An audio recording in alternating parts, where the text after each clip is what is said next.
Hi Anand. Hello.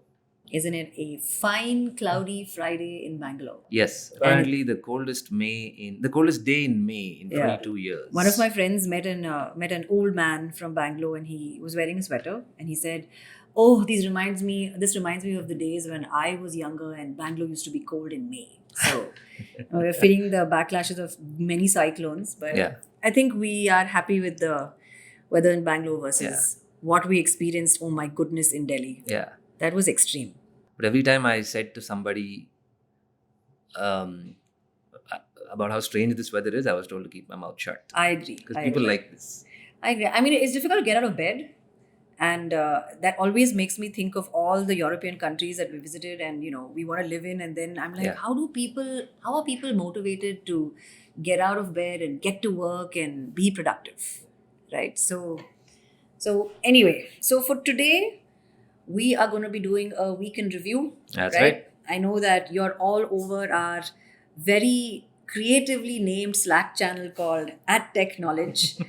We set up this Slack channel, I think, way back when we started hiring aggressively for Voiro, and we saw that a lot of people really didn't have as much information or weren't exposed to as much information as we were, and we decided to sort of bombard them on this channel that they could come back, during their downtime and read and opine on. And over the last 3-4 weeks, you and Rohan have been like really carrying the conversation there. So yeah, do you want to just give our listeners a little bit of a view on what we're going to talk about Of today? course, of course. So that Slack channel is our little town square at Yeah. Voiro, and I think it's something that I have been pleasantly surprised by in terms of how much power it has, especially because we're all working from home or working in a hybrid fashion. But I think a town square is very important to have because it replaces water cooler conversation. And someone asked me the other day, they said, "Hey, can you tell me more about our industry?" And my first response was, which industry is that? Yeah. Because we are at the intersection of advertising, ad tech, monetization, streaming, analytics, SaaS, entrepreneurship, startup, software, tech. Take a breath, take a breath. Yeah. So the point is, we live at the intersection of all of these industries, but I think it is a gross understatement to say that these industries are dynamic. Everybody is talking about ads and what content you consume and monetization, and that is for me symbolic of the or representative of the fact that the internet is now so deeply a part of our culture that the industry that we are a player in affects everybody. And so the town square is even more important and interesting to me because we talk about so many things. Yep. And what we thought we'd do today is just do a run through of what's been in Voilo's airwaves Sure. this past week. But before that, I wanted to touch upon a couple of quotes that were in the press this week. I read an article in the print where you were interviewed about IPL fatigue. And of course, everyone is panicking. People panic a lot these days. But a lot of folks were panicking about IPL ratings having dropped. And I think the timing could not be more unfortunate because we are about to finish this IPL and then watch large organizations bid thousands of crores. Bloodbath. Yeah. Yeah. And That'd we be fun. remember the last time that happened. Of course. And I've been hearing numbers in the vicinity of 40,000 crore, 50,000 crore, crore, yeah. 60,000 crore. It's insane. And of course, everyone has irritated me by saying crore dollars, which I just cannot understand. Yeah.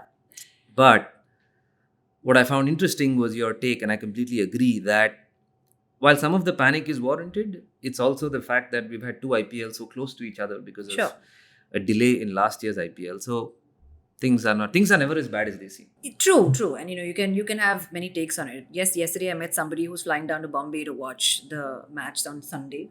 They're very excited about it. The weather is so nice in Bangalore. I don't know why she's leaving Bangalore and going, but the fun and the excitement of watching live sport is something else.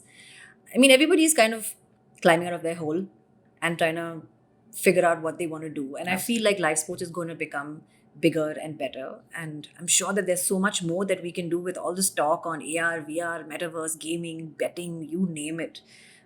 We saw the Super Bowl do really well this year as well. We saw one of India's biggest SaaS companies, Amagi, participate in it with NBC Peacock. Yeah. So it's all looking great, and there's always a downside, a fatigue that is there when you have repetitive sport, especially like you said, back to back. Yeah. So yeah. Yeah. So it's pretty interesting. But on the other side, on subscriptions, I read what you said on the concept of password sharing. Yeah. I know that you wrote like this 2-page article on your very positive take on password sharing, but where you were quoted finally in the Mint was, it was almost clickbaity. The headline, it just read, cracking down on password sharing, and everybody had different opinions on it. But I agree, there are different ways of trying to circumvent and also trying to make people conscientious about password sharing. If you can be buying things on the internet, and we're seeing so much happening on the e-commerce space, and people like casually buying stuff off of Instagram, people have money to spend. Yeah. And you're not sharing your Instagram password with somebody else. So I'm sure that, and I know Instagram is elitist, so your share chat password or your Josh password or your Takatak password or whatever else. I feel like as long as consumers are trained or we're educated, I'm sure that we'll see light. Gaurav Gandhi from Amazon Prime was on a panel, I want to say 2 months ago, where at one point he put his hands up and said, hang on, stop telling me that Indians don't pay for content. We have always paid for content. Very true. Paid our cable guy, we paid our newspaper guy, we bought magazines at the local cigarette shop or wherever you found it. We've never ever tried to ride for free. Yeah. The other day we were talking about how did you subscribe to Reader's Digest. Do you remember? Yeah. And we said we used to mail it in, and we used to have a little postcard. We used to give people jacket for free with an annual subscription. Correct. So we've always paid for content, and it's never been alien to us. And it's so surprising that the rates then versus the rates now haven't phenomenally ballooned. It's totally affordable. I feel, consumer behavior and getting people used to something is the root cause of all of this chaos. And at least we know the root cause, so we know what to reverse, which is consumer education. And it'll take time, but it'll happen. And I also think that we all love a bargain. Yeah. We love it when we've done something that gives us access for free to content, or maybe we want to try it. And consumers are always going to find loopholes. Very true. I love what some companies have done, like Hotstar, for example, where you can pay for more devices. Or the Ken or Morning Context, which I love you can their buy token tokens systems. Yeah. and you can buy bite-sized content. And I think that's where innovation is going to be. If the establishment wraps consumers on the knuckles, we'll fight back. That's very true. I think that's and there is something to be said about what we keep talking about when we sign on our customers, that the joy of negotiation, right? There is, you walk away feeling like you won. Yeah. So you might as well let consumers win. Yeah. But, content is expensive. Somebody's got to pay for it. And everything can't be subsidized by advertising. So there has to be a healthy balance. My family out in the US shared the article on one of my family groups. And they said, hey, man, watch it. Because I'm using their account. Yeah. So, well, it was kind of out of context a little bit. But because you had a very positive take on it. But yes, everybody's talking about it. So it's good. Yeah. Cool. All right. So you want to just run us through what's been in the airwaves at Voiro this week? Of course. Across the week, I think there were 5 or 6 things that everybody discussed and jammed on. The first one is something that you and I discussed in extraordinary depth in a 48-minute podcast. Yes. In episode 1. Yeah. Which was Benedict Evans' take on retail, and that seems to be everywhere. So I'm not going to get into it in too much detail. Yep. Needless to say, retail is very, very, very well and truly the current thing in our industry, and rightly so. Yeah. Just to pull from there, right? TikTok has come up with their TikTok shops, and Malaysia is seeing some insane amounts of increase in the amount of revenue that they're seeing from just commerce on TikTok. And they have this whole thing about don't make ads, make TikToks. And they're already making the concept of TikToks a verb, right? Which is, like you and I know, it's like the holy grail of arriving as a brand when you become a verb. But So, I mean, in a country like Malaysia, where one would have actually pegged them as somebody who were very tight-fisted, maybe somewhere, they're not going to spend too much. They have really, really opened the gates on how commerce actually happens on a platform like TikTok, and uh, the concept of having brands actually have like these little upticks. They may not. It may not be. It may not be something that's long drawn, and it may not have a long term effect in brand loyalty. But at least trials are driven through TikTok, and it's like in the range of about $60 to $65 billion last. I think the third quarter, which is not a number to be scoffed at all. So people have money to pay for commerce. They'll definitely have money to pay for subscriptions. Content is not cheap, and content is not easy. But content is something that is here to stay, all consuming, and everybody is very discerning today about how they interact with content and commerce. Yep. The next thing that I think Rohan shared was something about WPP's partnership with Epic Games to find ways for brands to create more offerings in the metaverse. Yeah. And this took me back to something that you and I saw at AdTech With Sandeep Bhushan. with Sandeep Bhushan as well as with Nestle, Hmm. who were talking about how, as a brand that has traditionally been an offline product, what they need more than anything else today is imagination in the boardroom, because their marketing approach, their marketing strategy, and what they look to their agencies for is no longer just how do I spend my money, but what do I need to create. Yeah. And WPP's move, I think, is on the heels of Publicis making a series of acquisitions. But for me, it signals two things. One is brands are looking to create more offerings in the metaverse because they have to find ways to connect with consumers in a manner that's endemic to the platform. Yep. And agencies are always the first to reinvent themselves to make sure that they're able to give brands what they need. So I think that was an interesting take. Yeah. No, true. And even with Unilever, I remember they did something not metaversey, but mainly, from this whole football thing where they tried to get, I think, Milo. I think Milo went into regional football and, local football teams, and trying to get people to actually understand how, the correlation between the brand strategy, as well as something that was very, very local versus like sponsoring some, football World Cup and so on and so forth. And we also see streaming on a local level also increasing. And even at AdTech and around us, we keep listening to these new acronyms of FAST, which is free ad-supported streaming television. And it's so funny, right? Like we're talking about it last time as well. We're talking about how things change, but they still remain the same. Our cable guy used to have his own channel with one sidey green screen, and they used to have like this local stuff that happened, and he would stream a whole bunch of stuff. It was free ad supported television. It was not streaming, but it was television, all right. So, you literally have a pop-up channel on the cable television that he was streaming to he was sending or broadcasting to our homes. It's similar, it's just the pipes that have changed, right? And that brings me to a very interesting point that you had made about ATS Madrid. Mhm. You want to tell everybody about the four big things that were Yes. talked about? Kieran O'Kane, another gentleman that we all follow at Voiro, is of course speaking at ATS Madrid, and we are waiting for everything to come out of there so that we can talk about it in next week's podcast. But he shared a photograph of the opening keynote, which said, "Here are the big trends for 2022. No surprises. The open web, retail media, data-driven TV." Yes. Which I know you love Yeah. as a way to Because we phrase. fought about this internally, and we lost the poll internally as well. Although Ratko's poll was completely Yeah. different. Yeah, go ahead.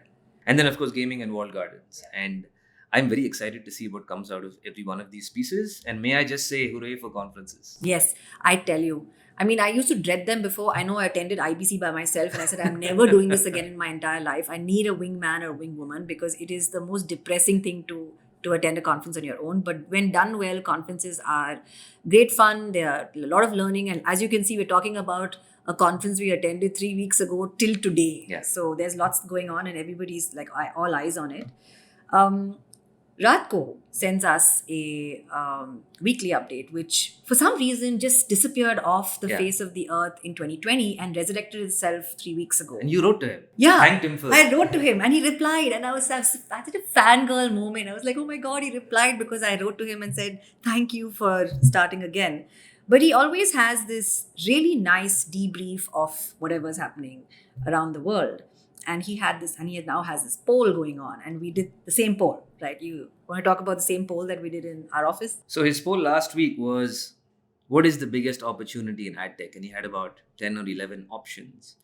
And the entire Voiro team voted. And what we voted as first, second, and third were second, third, and fourth on his list. So Yeah.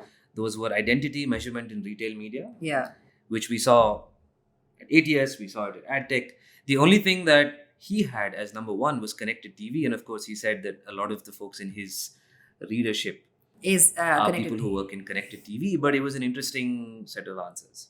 Yeah, see the thing about connected TV, and this is the argument that we've been having, and I don't know whether our listeners will agree or disagree, is that we keep talking about the fact that the medium of delivery has changed, so therefore the possibilities have changed or have increased, and there are a few statistics out saying that the use of connected TV for advertising hasn't really met the kind of viewership connected TV has. It's lesser. Advertising is lesser than the viewership, so there is some time for it to grow.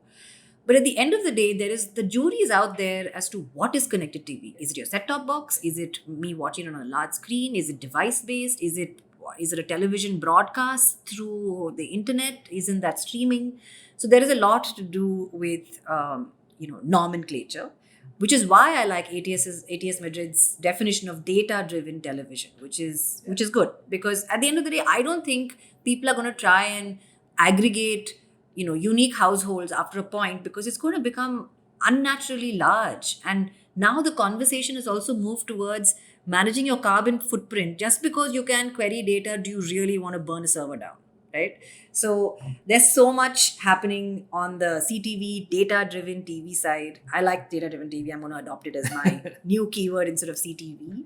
But identity, measurement, and retail media, for sure. These three are huge drivers. They're going to be ones that are going to have a lot of companies mushrooming, lots of investments in these spaces, a lot of other companies who are going to be looking to buy and structure their entire tech stack to address these growing markets. We see this happening even close to home with Swiggy and Flipkart and Zepto and all these like delivery guys and delivery services all coming together. So there's lot of stuff that's happening on that front, and we also have our own concept of identity coming in terms of regulation with PDPA. So we'll have to wait and watch as to what happens there. What I really like is, if you look at CTV, if you look at retail media, and if you look at Web3 at large, and just look at the last maybe 24 months. I was listening to a podcast yesterday with my favorite product dude in the world, Sri Ramakrishnan, who runs the Good Time Show, which I'm very happy that they've resurrected. He was talking about how if you are an internet fanboy or fangirl or fan person,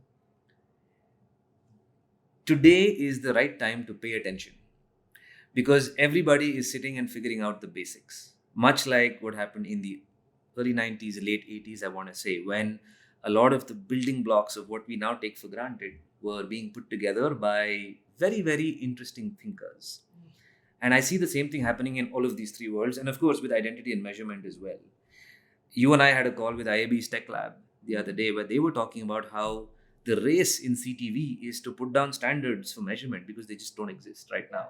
And I'm sure there's a lot of good work happening, but more than anything else, it's exciting to see Voiro paying attention. Every one of our employees has a different take. Every one of our teammates has a different set of interest. But paying attention is fascinating, and it's fun to be in this industry. Very true. All right, to wrap it up, we have one last thing that you put up yesterday, which was on the era of fraud verification ending. Yes. You want to give us a quick top line of what that is? Yes, of course. Jayesh, who's a friend of Voiro and who lives in Singapore, is an ex-Inmobi and Z5 executive, shared something about fraud verification as an end of an era and fraud analytics as the new era. And of course, sounds like just another statement, but some of the details in there were quite shocking to me about what gets missed today by most ad fraud protection providers, if that's the right phrase.